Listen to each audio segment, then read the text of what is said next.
So, Dynamic Boards NED Community, our topic for today is Reflections on RemCo. And our speaker today is Moni Mannings. Moni is a FTSE 100 non-exec director. She's served on many boards, including the Dairy Crest Group Plc, Investec Bank Plc, Cazoo Group Ltd, Hargreaves Lansdown Plc and Barnardo's, to name a few. Moni is currently Senior Independent Director of Securities Group Plc, the Co-operative Group, and a member of the Takeover panel for Easyjet. She has experience of chairing remuneration committees and being a member of RemCos. Moni, thank you so much for joining us. Over to you. Thank you very much. And it's a pleasure to be here to reflect on RemCos. And just to give a little bit of background of my RemCo experience, I've chaired RemCos for multiple boards over the last over 10 years. And in the commercial sector, as you've just sort of mentioned, the industries have ranged from construction materials and building products manufacturing to food manufacturing, financial services and airline,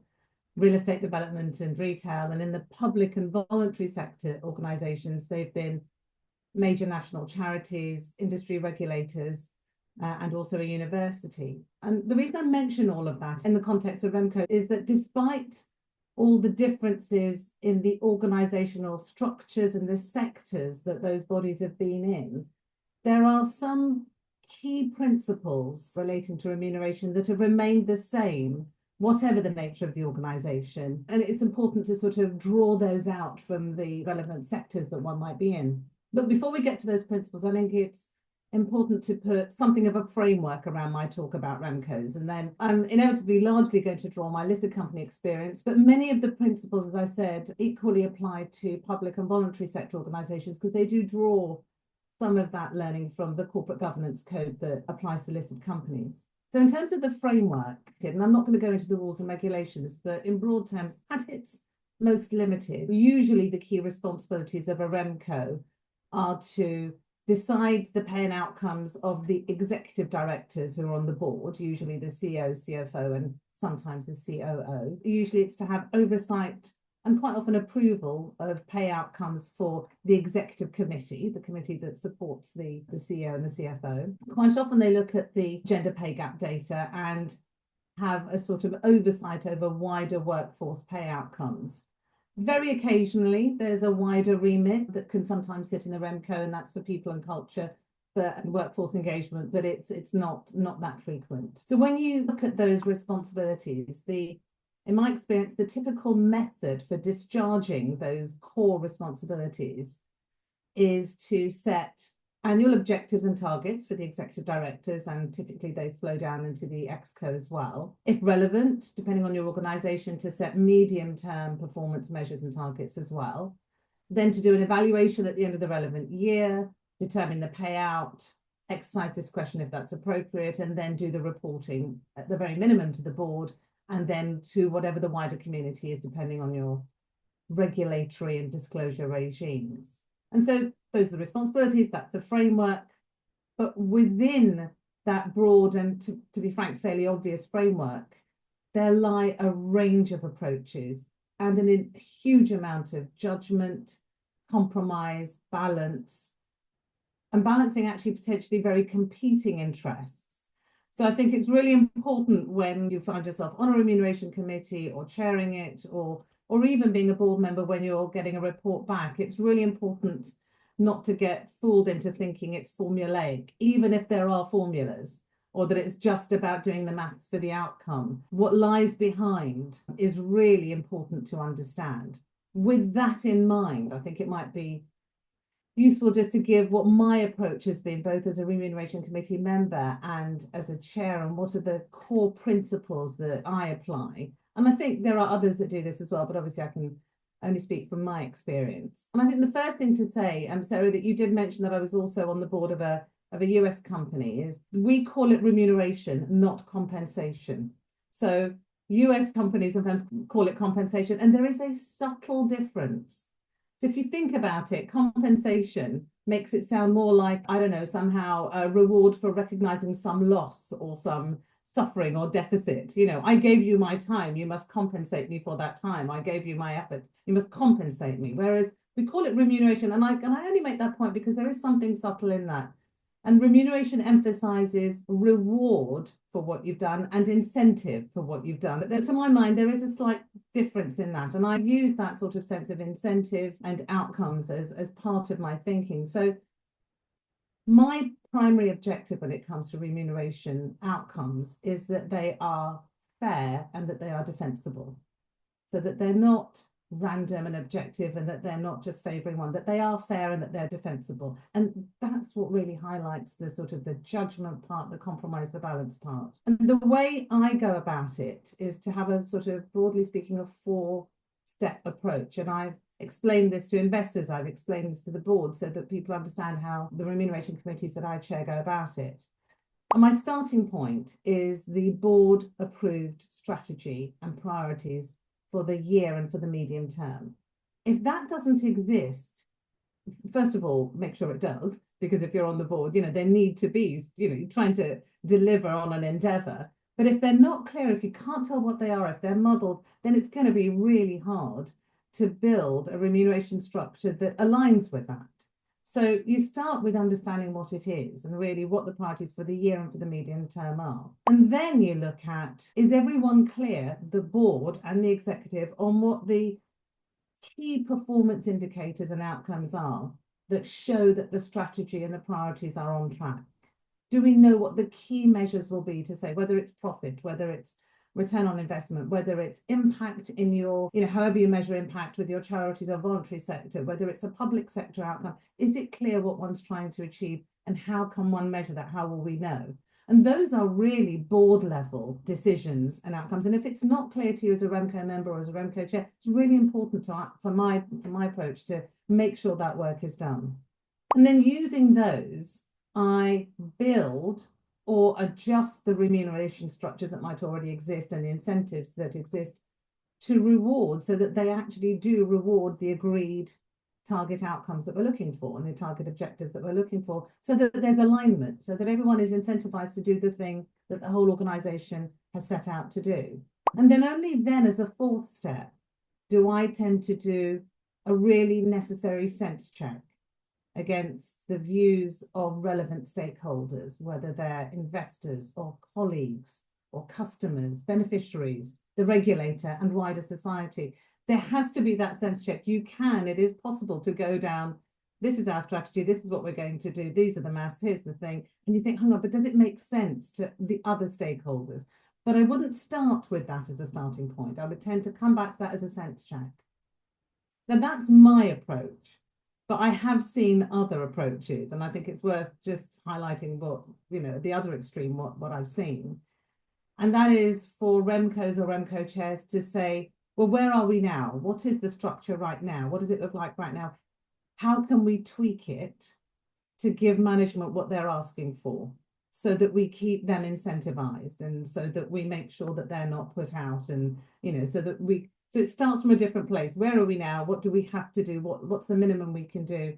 And then only moderate that if we think there's going to be outrage or real pushback from a significant stakeholder group. That isn't the approach that I take.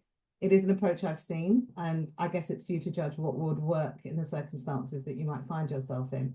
But on the whole, what I'd say is that however you go about it, it's really important to understand that it's usually a balance of imperfect solutions. One of my partners in my law firm once said to me when I was on the remuneration committee of my law firm, he said, if everybody's a little bit unhappy, you've probably got it about right. And it's probably that's where you are. So it's a bit of a thankless task, I have to tell you, being on a remuneration committee. Don't expect to be patted on the back and told, thank you, I really appreciate it, because you might have missed something if that's not quite right. So with that sort of framework and the principles that I have in mind, I think it might be worth, in the few minutes I've got left, just to give some examples of how that's played out in reality for me. And I think COVID gave rise to some really interesting and challenging and contrasting situations. I'm not speaking out of turn when I mentioned that I was on the board of Easyjet, and I joined the board in the middle of the first hard lockdown. It wasn't right before then, but just in the middle of the first hard lockdown.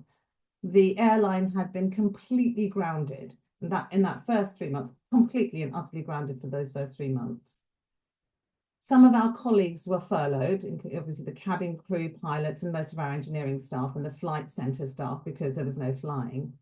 But other colleagues, which included the board, but the executive team and most of the airline administration, the finance function, the company secretary, there was a whole group of administrative staff who were working longer and harder than they had ever done to keep the airline just financially viable in the middle of shareholder activism, no revenue coming in, and a massive share price drop. So investor relations, there was an enormous amount of intense activity, particularly by the most senior executives. So completely different experiences and stresses for colleagues. I'm not saying that those that were on furlough didn't have them. They had entirely different concerns and stresses on them. And then we had obviously our senior colleagues and our administrative staff and our investors who were seeing a share price drop. So when it came to looking at the remuneration at the end of the relevant period, none of the incentive plans that had been put in place prior to COVID were going to pay out. They just weren't relevant because the airline wasn't flying. And in the end, we did what we could. We couldn't do anything for the executive directors. It would have required anything unusual. It would have required a change in the policy. And this is obviously a listed company. We were, however, able to support the wider executive and administrative teams whilst also topping up and paying and bringing in where we could some of our furloughed colleagues and topping up some of their pay to keep them whole. We absolutely believe this airline will survive. We will come out of it as we have done the other side, and we need to keep all of our colleagues rewarded, remunerated, and understood for what they've been through.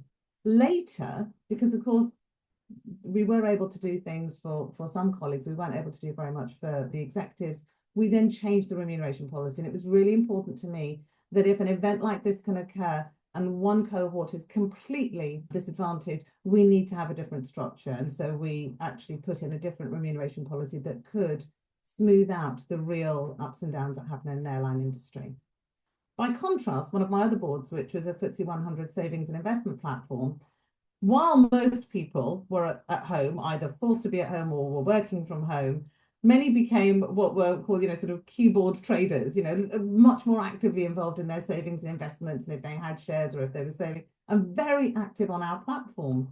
And so we had colleagues within the savings and investment platform that were working overtime to get the volume of activity that was coming through working, and to, the platform was under pressure, and our share price went up and we did extremely well. We made great profits, but it felt like a windfall kind of gain.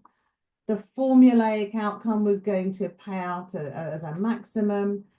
And, when you tested all of that against the wider societal experience, it felt like some discretion ought to be applied. Not that it wasn't fair to be paid that, but it didn't sit right. And so we paid very well because actually a lot of work had been done, but with a mind to how that would play out in the wider world when we knew that others were experiencing such difficulty. So those were judgments. But outside of COVID and organisations that don't have investors, I was deputy chair of the board of Barnardo's, and I was on the remuneration committee, and I'm senior independent director at the Co-op Group, which is a member-owned organisation. So we didn't have investors in that way. You have a charity for children and young people, and you have a member-owned organisation.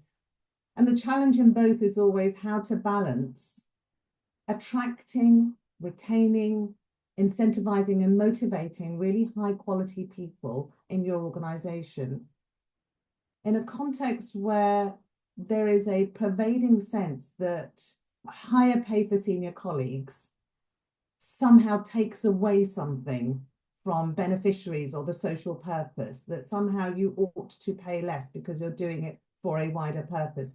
And those are actually quite difficult things to manage. In the end, it comes down to overall quantum. It tends not to come down to structures, but in the end, what is the overall quantum, and does it seem egregious? In neither of those organisations do I feel that we ever paid an amount that was egregious, but there was always a tension about, well, shouldn't it be less because we're either member-owned or we're working in a charity? And that's where it's really important to know your people, because there isn't a number or a structure that will give you that answer. We were clear that we weren't going to pay as much as, let's say, I don't know, FTSE 30 listed retail company is going to pay. But one of our CEOs was very keen on increasing their public profile to get greater impact for their organization. And so we added that into what we would support them being able to do. One of the other CEOs it was really important for them to be able to have more political access. And some of our board members were able to create that so that they could deliver on some of the activities for themselves and also for our organization. So it wasn't just about remuneration. You did have to understand that so the remuneration could be better accepted in the context of a wider context. So as a final thought, just to round up, I would say that being the member of a remuneration committee or even chairing it requires, I think, certain capabilities and competencies which are worth bearing in mind and to see if you're up for that.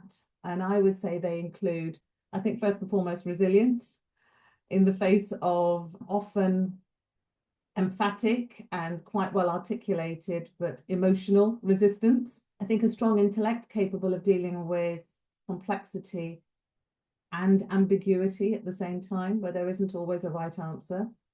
An ability to build trusting relationships, which you will need to lean into in times of difficulty. And it's not just with the executives, it could be with other board members and with investors or with other stakeholders. I think a strong moral compass is actually really important, but coupled with an ability to compromise, the ability to listen and help build consensus because you are navigating a path through, and a willingness to address difficult issues rather than avoid them.